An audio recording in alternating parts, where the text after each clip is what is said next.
Hello students. So today we will start our next topic of economics. Not next, we are already discussing the collection of data in our last class. Now we continue our topic. So let's start beta.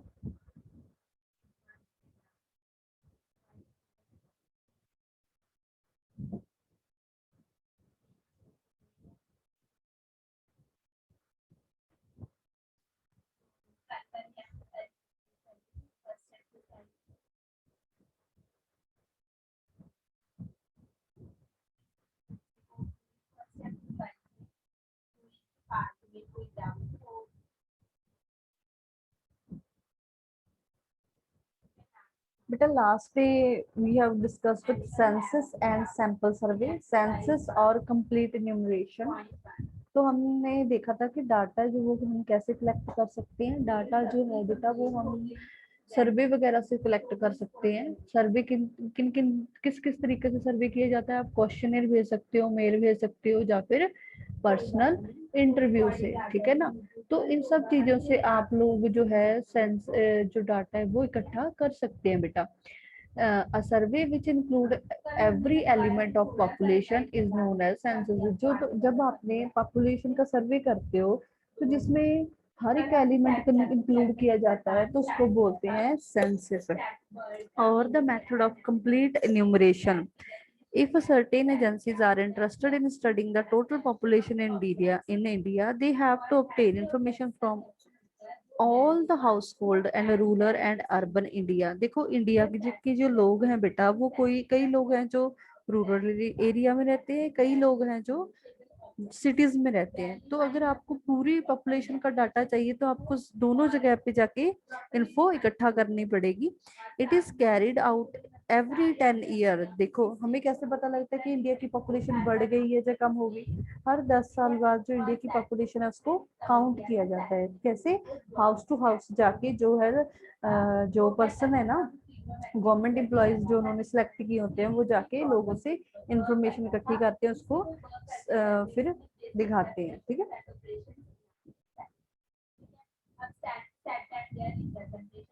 बेटा आपको मेरी आवाज सुनाई दे रही है? Thums up कर दो अगर मेरी आवाज क्लियर सुनाई दे रही है आपको। अगर किसी को कोई प्रॉब्लम आ रही है तो बेटा वो हैंड रेज के ऑप्शन खड़ी कर दो। सनमप्रीत आपको प्रॉब्लम आ रही है बेटा?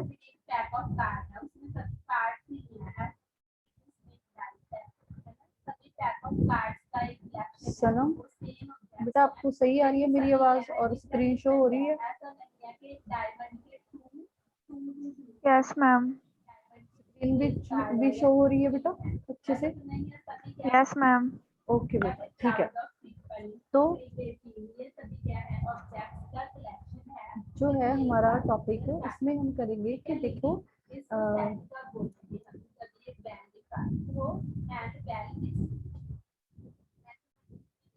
it is carried out every 10 year. A household to house inquiry is carried out covering all household in India, demographic data on birth and death rates, literacy, employment, life expectation, size and composition of population. तो ये सभी चीजों का जो data है वो government क्या करती है, कलेक्ट करवाती है। Are collected and published by registrar general of India. ठीक है, जो रजिस्ट्रार जनरल इंडिया का वो इसको पब्लिश करता है publicly. The last census of India was held in 2011। ठीक है, 2010 तक जो था वो सारा कंप्लीट हो गया था और 2011 में था जो वो अपलोड कर दिया था, पब्लिश कर दिया था सभी लोगों को बताने के लिए कि इंडिया की जो पॉपुलेशन है वो इतनी है, इतने लोग एम्प्लॉयड है, इतने बच्चों का हर साल बर्थ होता है, इतने लोगों की हर साल डेथ होती है, इतने लोग पढ़े लिखे हैं। ठीक है, तो ये सभी चीजें हमें वहां से जो थी वो पता चल गई थी। ठीक है, तो देखिए बेटा, according to census 2011 population of India was 121.09 crore. ठीक है, विच वाज 102.87 करोड़ इन 2001। सो उससे 10 साल पहले कितनी थी? 102 थी, ठीक है ना।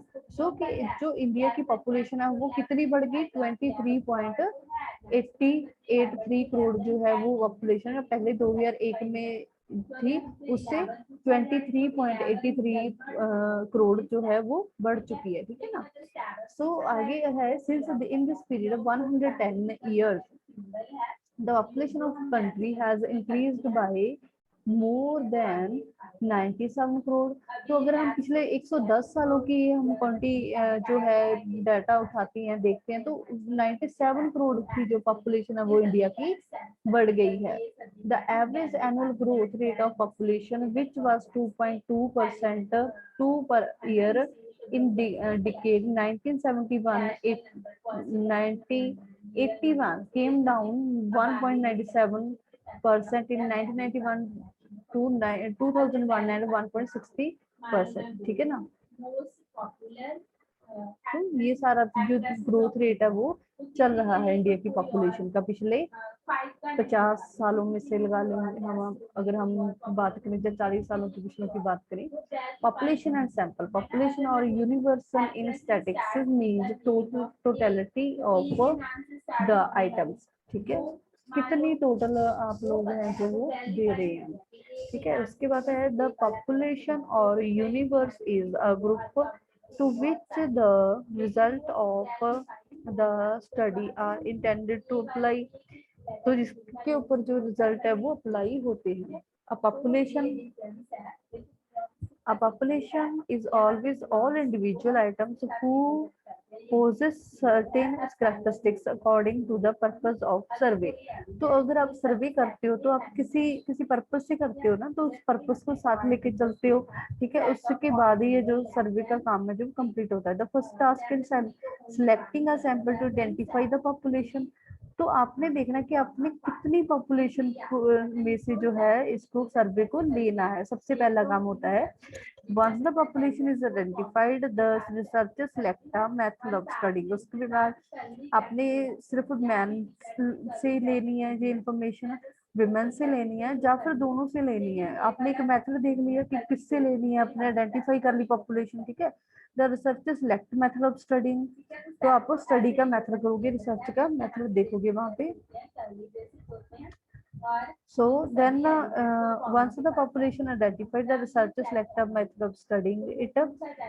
If the researcher find that survey of whole population is not possible, then she may decide to select a representative sample। देखो वो उसको पता है कि मैं पूरे देश की पॉपुलेशन इतनी ज्यादा है कि हम लोग नहीं कर सकते, ठीक है। उसकी जो है जो पूरी पॉपुलेशन का सर्वे हम लोग नहीं कर सकते, तो वो डिसाइड करते कि रिप्रेजेंटेटिव सैंपल रख लेगा। क्या रखेगा? रिप्रेजेंटेटिव सैंपल बेटा।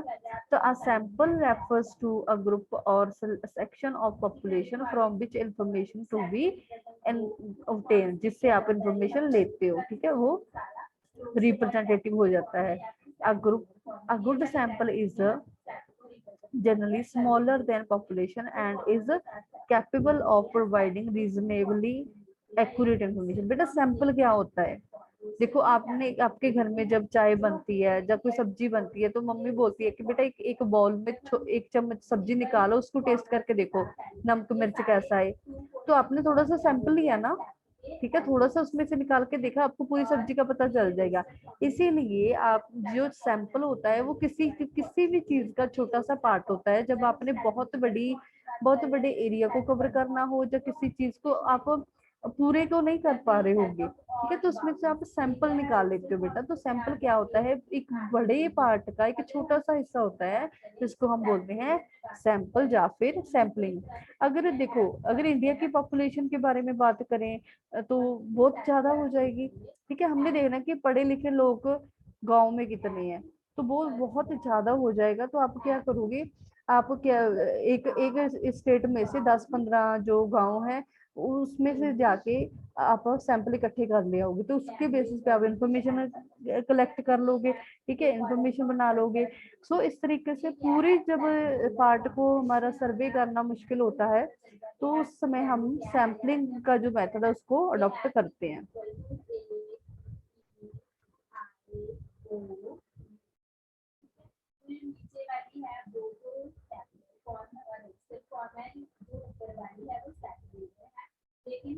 तो जहाँ पे बहुत बड़ा एरिया कवर करना हुआ अपने किसी चीज की इंफॉर्मेशन लेने के लिए, तो वहां पे ये सैम्पलिंग काम आती है। ठीक है बेटा, तो ये इसके बारे में बताया गया है। तो हमारे पास जो है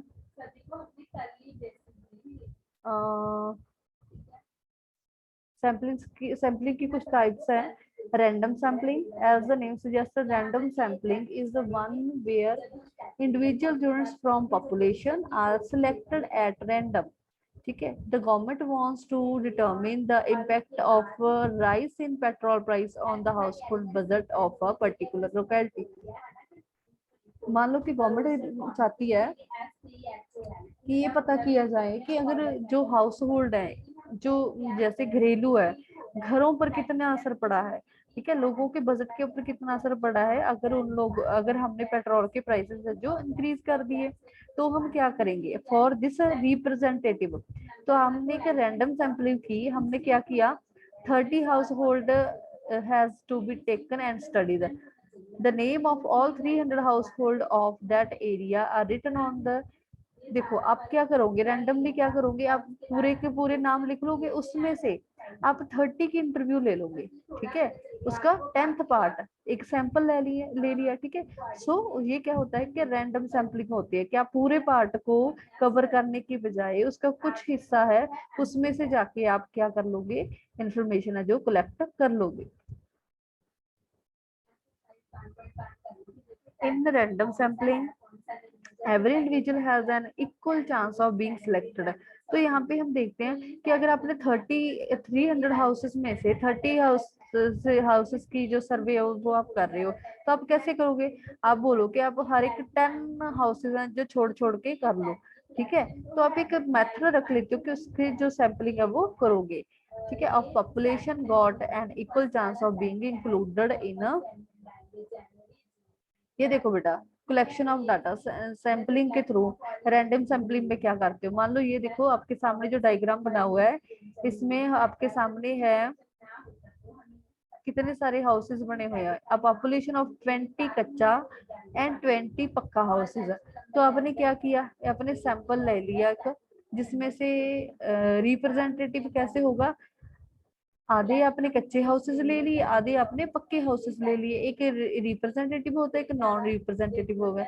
the sample of 30 units, hence the sample such drawn in random sampling. ठीक है, जो आपने एक फील्ड में से क्या किया, कुछ ना कुछ पार्ट उसका ले लिया और उसका सर्वे किया। ठीक है, तो इसको क्या और क्या बोलते हैं, इसको लॉटरी मेथड भी बोला जाता है। क्या कौन सा मेथड है, lottery method.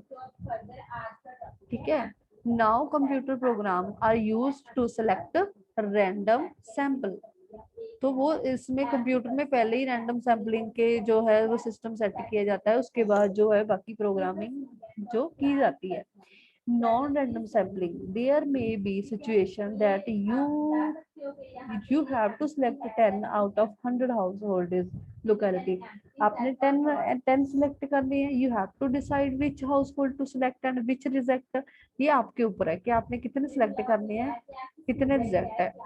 You may select the household conveniently situated or the household known to you or your friend। ठीक है, कैसे कि क्या कहाँ पे है, कन्वीनियंटली आप देखोगे कि आपको किस किस की जानकारी है और आपके दोस्त को किसकी जानकारी है। ठीक है बेटा, तो उस तरीके से आप अपने अकॉर्डिंग जो रैंडम सैम्पलिंग है वो कर लेंगे। तो बेटा आप एक बार अब आप यहाँ पे देखो,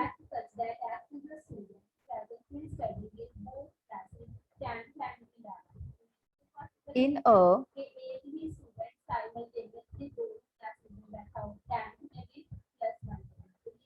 in a non-random sampling method, all the units in a random sampling method, all the units of population do not have an equal chance of being selected, and convenience or judgment of investigator plays an important role in selection of sample। They are mainly selected on the basis of judgment, purpose, convenience or quota, and are non-random sampling। ठीक है बेटा, तो equal chances होते हैं सभी के, किसके ये सिलेक्ट होने के, ठीक है। किसमें, रैंडम सैम्पलिंग में। बट जब नॉन सॉरी रिप्रेजेंटेटिव में अगर आप नॉन रैंडम करते हो तो वहां पे आपके जो चांसेस हैं वो कम हो जाते हैं, ठीक है। आपको प्रॉपर इंफॉर्मेशन नहीं मिलती। ये देखो बेटा, ये हमने जो किया था एक पिक्चर में, ठीक है, जहाँ पे रिप्रेजेंटेटिव सैम्पलिंग हमने की थी, तो उसमें कितना अच्छा हमें आउटपुट मिला कि आपने आधे हाउस कच्चे ले लिए, आधे पक्के ले लिए, ठीक है।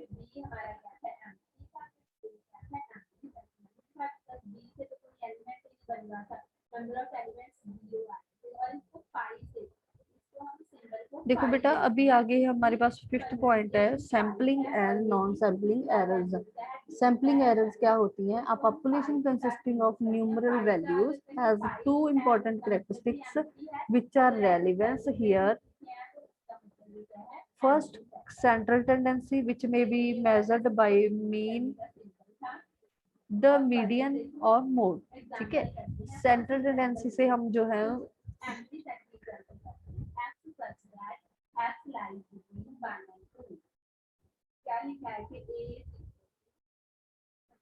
जो सेंट्रल टेंडेंसी है वो आप कैसे निकाल सकते हो? मीन, मीडियन और मोड की मदद से।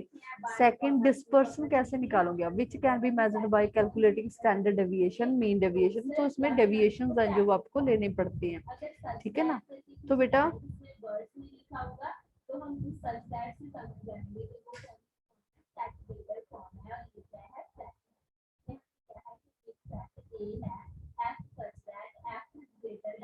सो बेटा एरर क्या होता है? एरर होता है कि आपने एक पैरामीटर सेट किया हुआ है, ठीक है, कि इस पैरामीटर तक जो है हमारा जो सैंपल है वो निकल के आएगा। अगर उस पैरामीटर तक जो सैंपल का एरर, जो सैंपल है वो निकल के नहीं आया, तो हम मान लेते हैं कि इसमें कोई ना कोई एरर होगा। तो इसको हम बोलते हैं सैंपलिंग एरर। जो सैंपलिंग एरर है बेटा, इसके आने के कई चांसेस हो जाते हैं। तो सब उसके पहले अब हम देखेंगे कि नॉन सैम्पलिंग एरर क्या होती है। Non sampling error are more serious than sampling error because the sampling error can be minimised by taking a larger sample. It is difficult to minimise non sampling error. तो आप non sampling error को minimise नहीं कर सकते, वो show होगी ही होगी even by taking a large sample, ठीक है ना। even a census can contain non sampling error, ठीक है। तो एक सेंसस में भी जो नॉन सैम्पलिंग एरर है वो हो सकती है।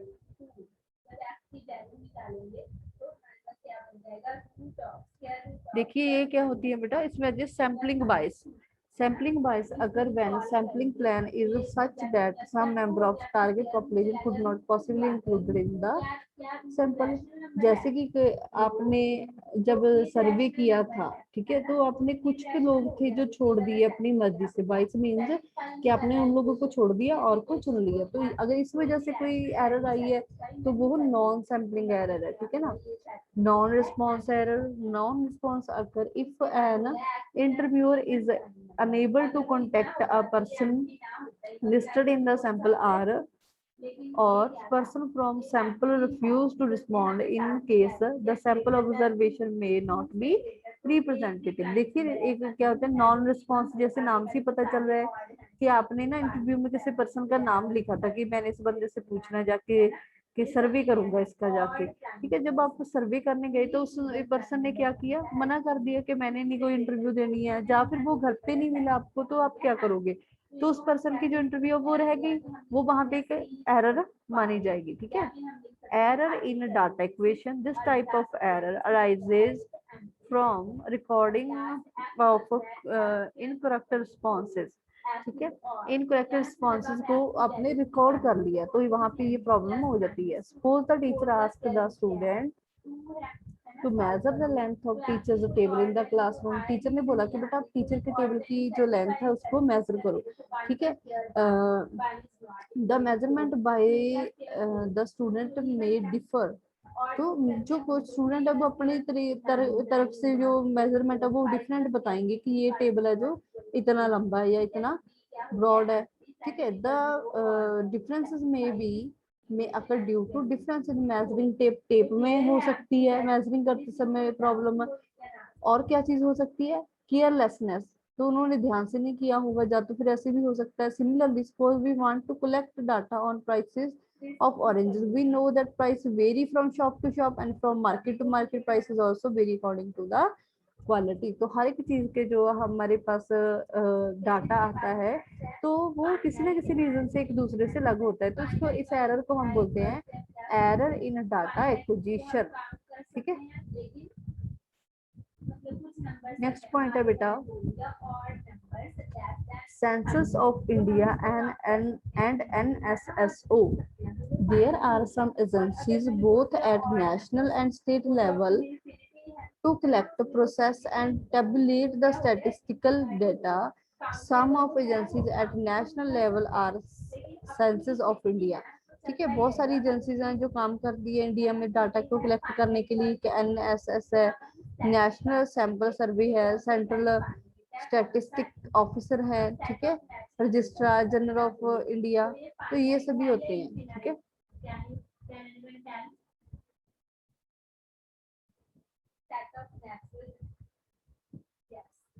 तो सेंसस ऑफ इंडिया प्रोवाइड, सो ये सभी जो है वो हमें एजेंसीज है। ठीक है, तो ये सभी एजेंसीज हैं जो काम करती हैं। ठीक है, सैम्पलिंग में। The census of India provide the most complete and continue demographic record of population.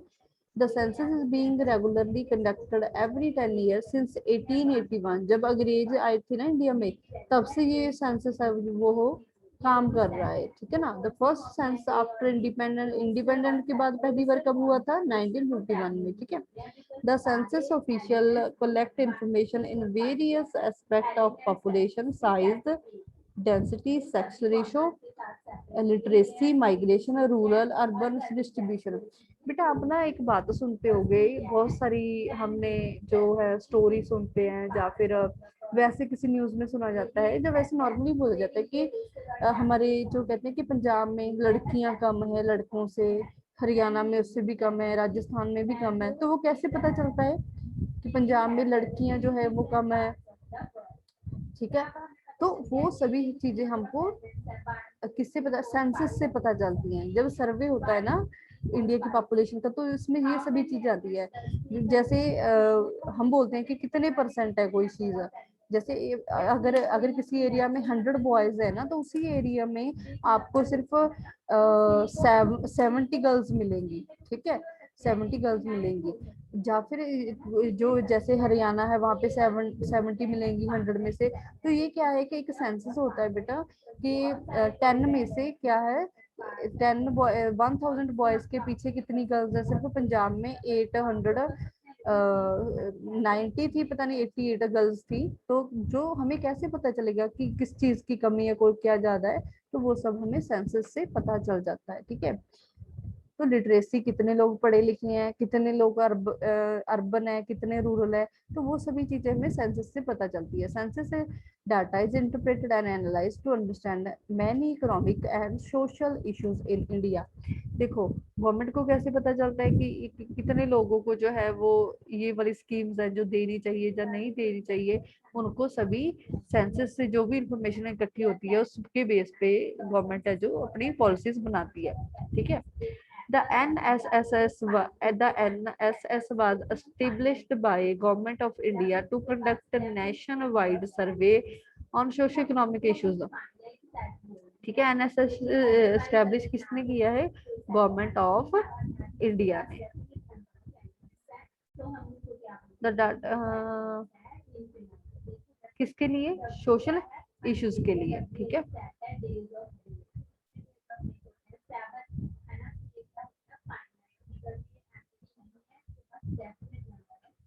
The NSS does not, the NSS does continue survey in successive rounds.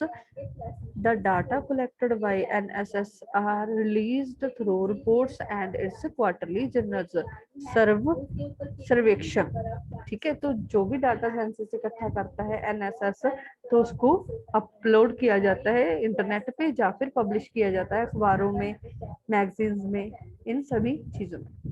ठीक है ना, यूटिलाइजेशन, तो इस इंफॉर्मेशन को क्या किया जाता है, यूटिलाइजेशन ऑफ एजुकेशनल सर्विस। तो गवर्नमेंट को कैसे पता चलता है, इन सब चीजों से पता चलता है कि इतनी कमी है ये वाले एरिया में इस चीज की। तो इस तरीके से वो इंफॉर्मेशन है गवर्नमेंट तक पहुंचती है इस सर्वे के बाद, ठीक है ना।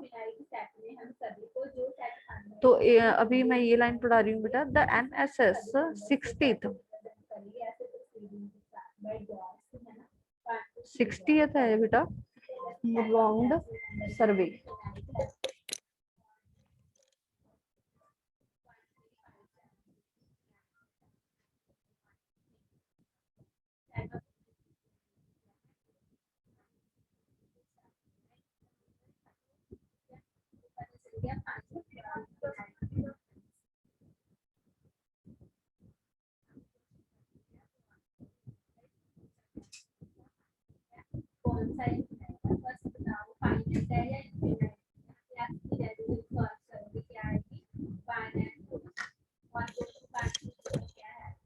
और बेटा NSS 60th round survey was on morbidity and healthcare. The NSS 68th round survey 2011-12 was on consumer expenditure। ठीक है, जो 2004 में की थी उन्होंने हेल्थ केयर पे की थी, ठीक है, और दूसरी क्या थी, कंज्यूमर एक्सपेंडिचर कि लोग कितना खर्चा करते हैं अपनी कंजम्पशन पे। The NSS also collect detail of industrial activities and retail prices for various goods।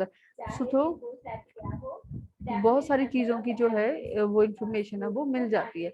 तो बेटा इससे हमें पता चलता है, देखो कंक्लूजन का है इस लेसन का, in the terms of number का क्या बोला, in economic fact expressed in terms of number are called data. Economics fact को जब हम नंबर्स में एक्सप्रेस करते हैं तो वो क्या बन जाता है, डाटा बन जाता है। The purpose of data collection is to understand, explain and answer. क्या क्या पर्पस होता है डाटा कलेक्ट करने का, उसको अंडरस्टैंड करना, उसको एक्सप्लेन करना, and analyse a problem and cause behind it. क्या प्रॉब्लम है तो उसको, उसके पीछे क्या करना है। देखो बेटा ये एक सिंपल सी बात है, देखो मैंने बोल दिया कि आपको पता है कि लड़कियों की गिनती कितनी कम है पंजाब में। आप बोलोगे कि कितनी कम है मैम, मैंने बोला कि बेटा बहुत कम है, ठीक है, 1000 बॉयज के पीछे 8800 गर्ल्स है। तो बोलोगे अच्छा मैम, तो मुझे कैसे पता चला इस चीज का, मैंने आगे आपको बताया, आपको तो फैक्ट मिल गया कि लड़कियां कम है।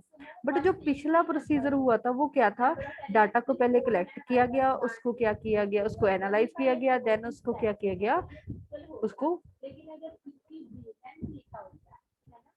एनालाइज करने के बाद उसके पीछे का रीजन है जो वो फाइंड किया जाता है। तभी बोलते हैं ना कि बेटी बचाओ बेटी पढ़ाओ, ये सारे प्रोग्राम गवर्नमेंट तब ही लॉन्च करती है जब उसको पता चलता है कि ये वाली कमी है जो वो आ रही है। ठीक है बेटा, सो इस तरीके से there are various agencies which collect, process, tabulate and publish statistical data. इसको पहले कलेक्ट किया जाता है, फिर प्रोसेस किया जाता है, टैबुलेट यानी कि टेबल फॉर्म में इन्फॉर्म किया जाता है, ठीक है, पब्लिश तो उसको स्टैटिकली भी पेश किया जाता है, तभी हम लोगों को किसी चीज के बारे में पता चलता है, ठीक है ना, कि ये चल रहा है या कुछ क्या चल रहा है क्या नहीं चल रहा है, ठीक है, ठीक है बेटा।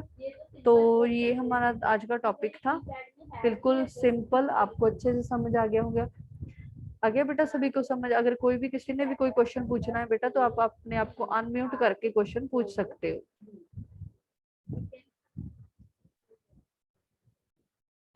या तेज बेटा कोई आपको प्रॉब्लम आई हो जब मैं पढ़ा रही थी तो आप पूछ सकते हो, कोई जो पूछना हो। समझ आ गया सभी कुछ बेटा? Yes ma'am. अच्छा, सब कुछ अच्छे से पता चल गया? रोमनप्रीत बेटा, मैं इसकी पूरी आप रीड कर रहा हूं। ओके, रोमनप्रीत बेटा, बेटा अनम्यूट करो।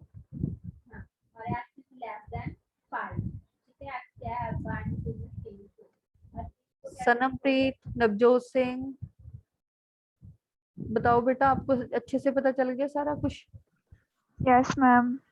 अच्छा, कोई प्रॉब्लम तो नहीं आई ना चैप्टर में, बिल्कुल सिंपल था, ठीक है। Yes, ma'am. हाँ जी, नवजोत यस मैम। समझ आ गया बेटा? Yes ma'am. ओके, ठीक है बेटा, thank you for your response. बेटा ये जो चैप्टर है ना स्टैटिस्टिक का जो बहुत ही इम्पोर्टेंट है आगे जाके। ये बेसिक चीजें हैं जो आपको समझनी चाहिए, आगे जाके आपको बहुत काम आने वाली है। ठीक है, अगर अभी भी आपकी कोई क्वेरी है तो आप पूछ सकते हो without any hesitation. I think आपको क्लियर हो गया होगा, मैंने बहुत सिंपल वे में आपको समझा दी है हर चीज। तो बेटा आज की क्लास में हमारा सेकंड चैप्टर कंप्लीट हो गया है, ठीक है ना। तो इसके जो क्वेश्चन आंसर है वो आपको मैं सेंड कर दूंगी, आपने कंप्लीट कर लेने अपनी फेयर नोटबुक पे, अकाउंट्स के भी, बिजनेस के भी और इकोनॉमिक्स के भी। ठीक है बेटा, that's it for today. Thank you for attending the class, see you in next class. Ma'am yes, excuse me ma'am, हाँ जी बेटा। मैम बिजनेस ਦੇ फर्स्ट चैप्टर भी नहीं मैम ने सेंड ਕੀਤਾ ਸੀਗਾ क्वेश्चंस। कोई बात नहीं बेटा, मैं दोनों कर दूंगी आपको, ठीक है। Okay ma'am. ओके बेटा, ठीक है बेटा, आप ना ग्रुप में से मेरा नंबर सेव कर लेना, अगर कोई भी प्रॉब्लम हो तो आप उसको कोई भी प्रॉब्लम हो तो आप मुझसे पूछ सकते हो, मैं आपका सोल्यूशन करूंगी हर एक प्रॉब्लम का, ठीक है, जितना हो सके। ओके बेटा, okay ma'am. Okay ma'am. Okay बच्चे, बाय। बाय।